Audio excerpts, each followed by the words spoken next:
We receive miracle. Yeah. Miracles, miracles, miracles. Good morning, everyone. Welcome to Faith in the Morning. Something good is going to happen to you today, so expect miracles. Thank you for joining me today. Faith in the Morning exists to help you start your day with faith and encouragement. If you haven't already, you can subscribe to our YouTube channels under Kerrick Butler or Faith Christian Center. You can also subscribe on Apple Podcasts or Spotify with Faith in the Morning with Kerrick Butler. I'm so glad that you're with us this morning. I have a special guest with me today. It is Dr. Jesse Abelman. He is the curator of Hebraisha and Judaisha at Museum of the Bible, and he's here to share with you about one of their new exciting exhibits. I'm so glad he made time in his schedule to share with us this morning. Help me to welcome Dr. Jesse. Thanks so much for having me, Pastor Kerrick. Excuse me. It's A real my pleasure fault. to be on the show. I'm so glad that you're here. So can you tell me, before we even get to the exhibit, as a curator, what do you do? So one of the amazing things about my job as a curator is that I get to do all kinds of different things in the context of the museum. So that means that I'm the curator, so I care for specifically the Hebraic and Judaica objects in the museum. That includes Hebrew books, Hebrew Bibles especially, which are a major part of our collection, Torah scrolls, and other kinds of objects that are related to Jewish heritage and history. I also get to be involved with the permanent exhibition in terms of rotating those objects and how they're presented to the public in the exhibits, and working with our education department on programming and educational initiatives around them, as well as all kinds of other things. It's really a fantastic. I got very lucky. I'm able to have a lot of different things within the scope of my job, all around things that are important to me and that I care about. So it's fantastic. Awesome. And so when I first discovered this exhibit we're going to talk about today, I was very intrigued by it, because when we think of the Samaritans, we think, of course, the Good Samaritan parable. We think about John chapter 4, or we even think reading through the Gospels different times when Jesus went through Samaria and the disciples' reactions to the different things Jesus said or did. And so when I saw an exhibit on the Samaritans, it's something that you actually don't hear about too often. And you realize that they're not just an ancient people, they're also a modern day people. So can you tell me about the exhibit on the Samaritans? Yeah, that's exactly right. So I'm going to start by talking about the Samaritans a little bit, and then I'll sort of zoom in on what the exhibit's about. So as you said, right, for so many of us, the Samaritans have become kind of a symbol, or even one specific Samaritan, right, in one specific gospel story, right? But the reality is that there are all kinds of Samaritans: good Samaritans, bad Samaritans, mediocre Samaritans, Samaritans who are doctors, Samaritans who are nurses, Samaritans who are tax collectors, Samaritans who are ditch diggers. The full breadth of the human experience is who the Samaritans are and what they do. But today, they are a micro people, a very small community of about 862 people as of our opening. The text in the exhibit talked about 850. So there's been since between the writing and the opening, few more born, which is always exciting. They live in two communities for the most part nearby. One on their holy mountain, Mount Gerizim, by the modern city of Nablus, biblical Shechem, and then also in a suburb of Tel Aviv called Holon in the state of Israel. So you have these two communities, kind of split by the border of the West Bank. So they live among Israelis and they live among Palestinians, and that's very complicated for them. Something they have to negotiate as a religious minority, right? And their only canon, their Bible basically is the Torah, the 5 books of Moses.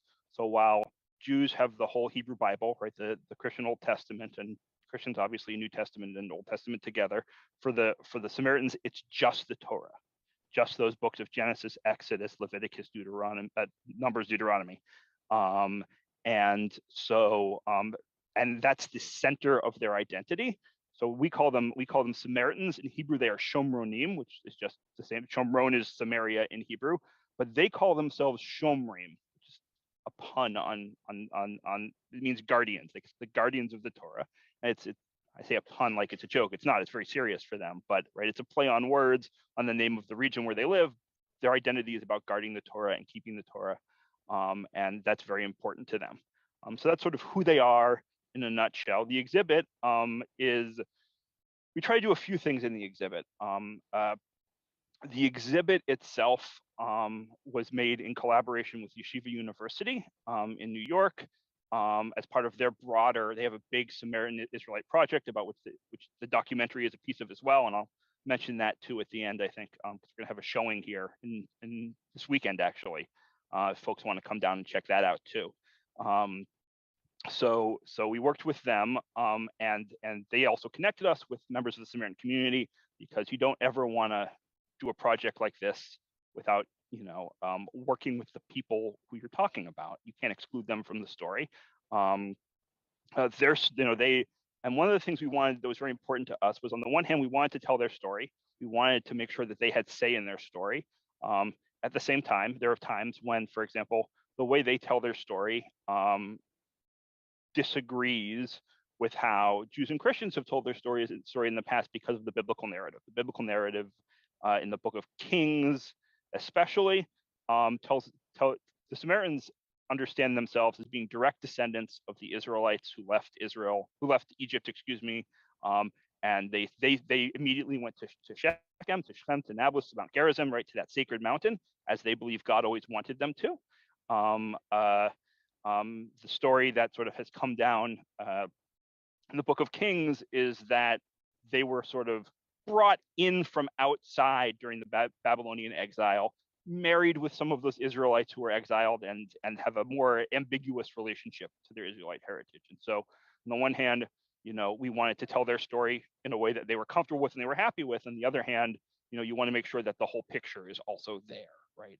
And so the way we sort of did it was, we have sort of three major sections, right? The first piece is Meet the Samaritans, where we kind of try to immerse people in Samaritan life and culture, both their history and then their present life. So we have a number of films, a lot of photography on that sort of puts you in the Samaritan communities, both in Israel and in the West Bank, and situate you at some of their religious observances. They continue to do the Passover sacrifice, have for thousands of years, in a way that, for example, Jews no longer do. Since the destruction of the temple in Jerusalem, right, the Jewish holy mountain, Mount Zion, whereas on Mount Gerizim they continue to do it. So we have a film about that. We have films about their Sukkot observance. The holiday of Sukkot just happened, which is somewhat different from Jewish observance. And then we have how they feel about Torah, how they feel about their mountain, and we really tried to sort of create a situation where people were there in the Samaritan context to sort of understand and feel like they're immersed.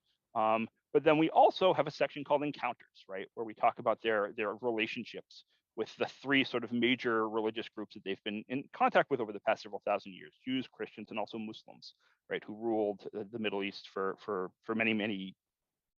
very long time, and in particular the area where they lived on Mount Gerizim. So we talk about, and there we talk about some of the struggles, the sort of conflict over Israelite identity that existed for a long time between Jews and Muslims. Some of the struggles the Samaritans had as a minority group within Christian and Muslim empires. Over the course of their life, trying to sort of struggle for their right to live and observe their religion, and then thankfully, the sort of turn that happened really in the 19th century, as relationships, especially with Jews and Christians, but also with Muslims, improved a lot,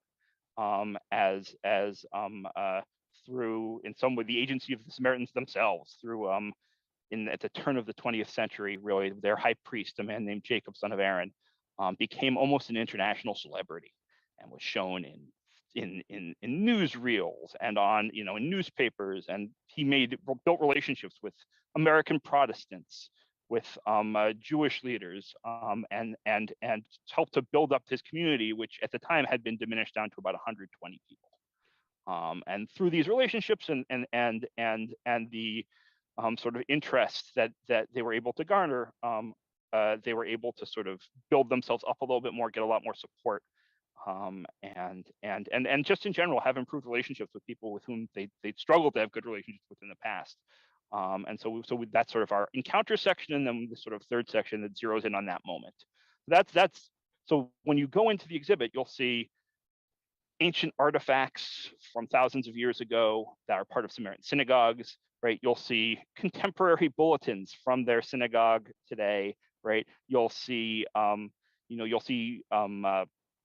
books that talk about, both New Testament books of the Gospels that show how the Good Samaritan has been depicted, right, over the millennium. And books that talk about Jewish Samaritan relationships, all of these things, right? Wide, and of course, the films, which are really the centerpiece in a lot of ways of the exhibition that put you right next to Samaritans and help to understand who they are and what they're about.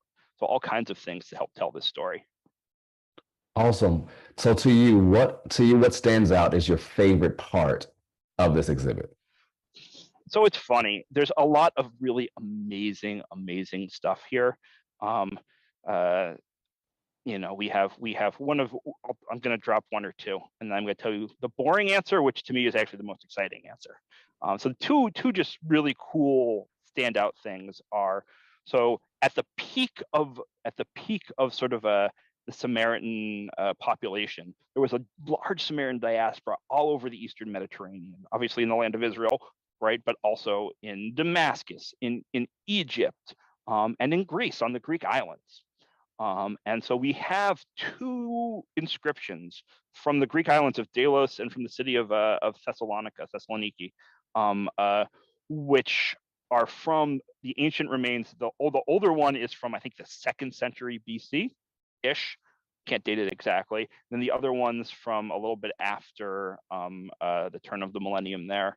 I think the 1st or 2nd century AD, although I don't want to swear to that in this moment.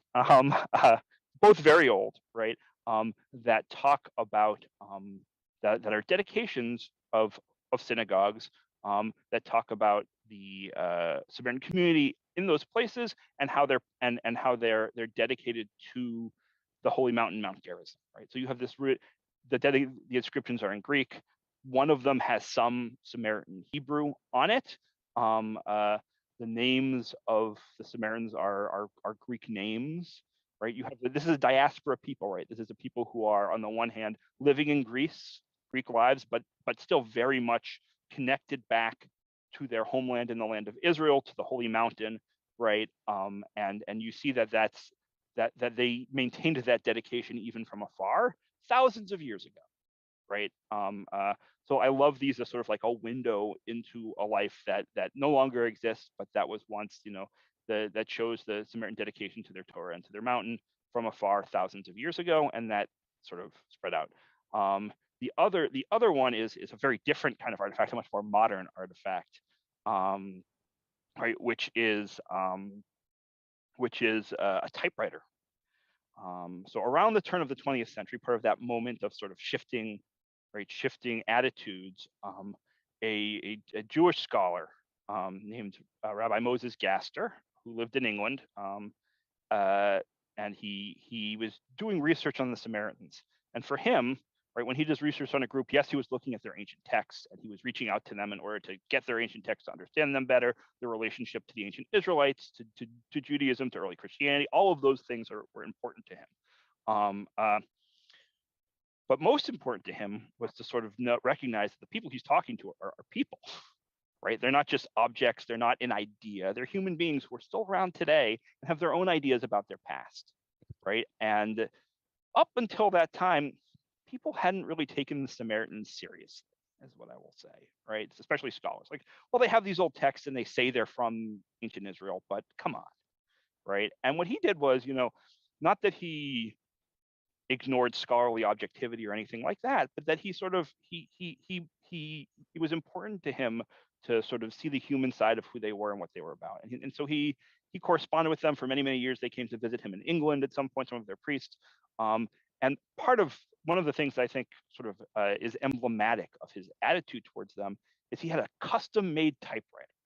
So there are actually, people may not know this, there are two different Hebrew alphabets. There's the ancient Paleo-Hebrew alphabet, which is sort of the original Hebrew alphabet, and then when the Judeans were exiled into to Babylonia after the destruction of the first temple in Jerusalem, they brought back a new alphabet with them.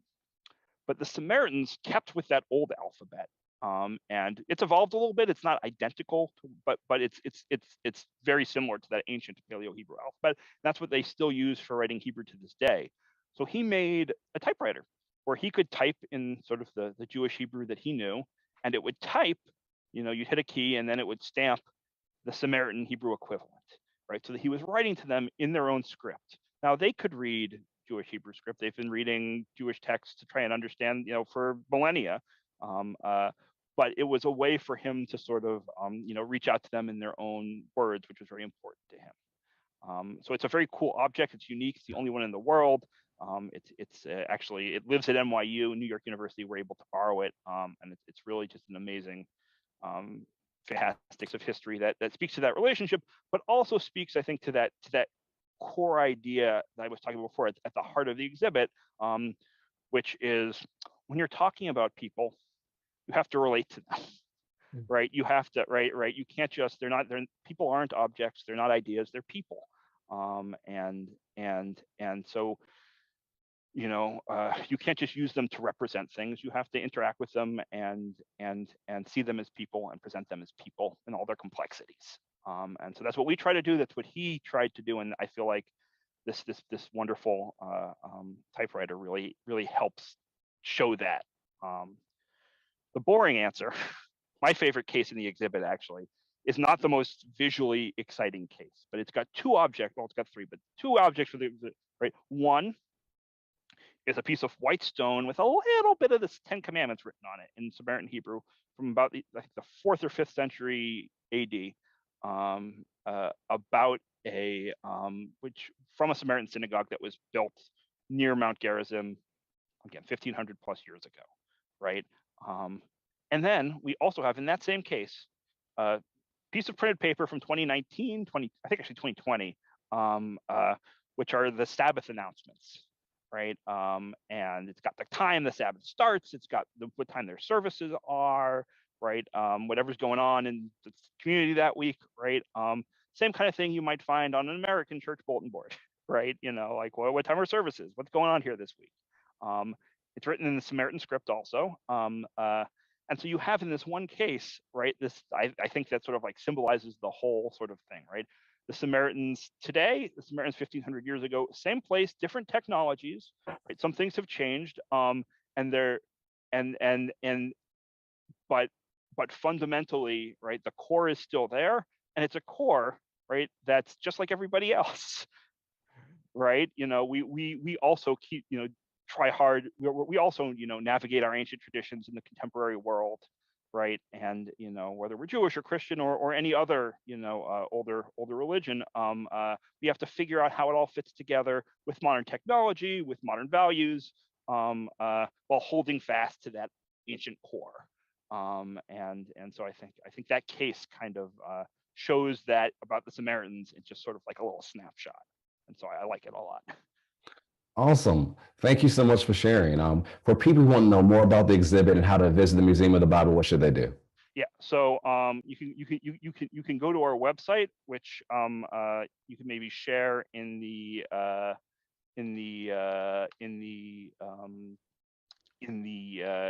show notes, museumofthebible.org, and then there's a link specifically to the exhibit, and especially anyone who's in the DC area or is coming up to the DC area this weekend.